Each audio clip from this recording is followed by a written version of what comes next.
را چې په خبرو شي خبرې د ثواب کوي، کله چې کارونه کړي کارونه د عذاب کوي، او څه چې دې په زړه وي نو هغه کوي هغه کوه.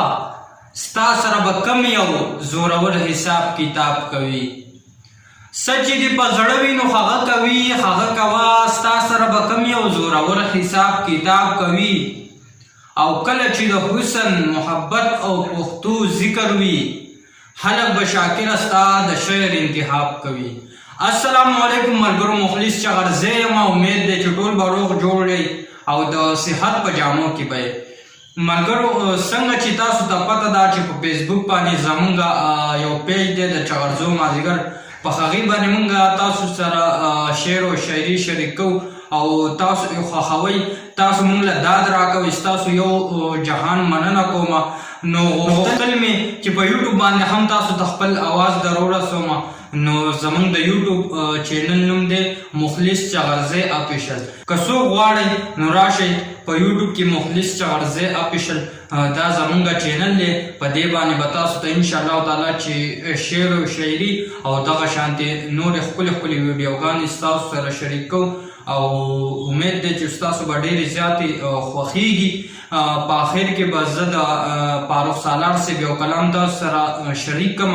فاروق سالار صاحب وایي چې رنګ به راوړی مې کړښت وي خو دا وخت به نه وي، دا ستا سنګل به مې بالښت وي خو دا وخت به نه وي. او همیش په داسې قصیدې او ساندې نه وایمه، زما کلام کې به نوحت وي خو دا وخت به نه وي. همیش په داسې قصیدې او ساندې نه وایمه، زما کلام کې به نوحت وي خو دا وخت به نه وي. او ستا په نازړه سلام به لوی مقام ته ورسمه، ما ته به جی جناب درنښت وي خو دا وخت به نه وي. ستا په نازړه سلام به لوی مقام ته ورسمه، ما ته به جی جناب درنښت وي خو دا وخت به نه وي. او بل باچاخان به شي پیدا د اشنغر په خاوره، پوی به د دې قام به جوړښت وي خو دا وخت به نه وي. بل باچاخان به شي پیدا د اشنغر په خاوره، پوی به د دې قام به جوړښت وي خو دا وخت به نه وي.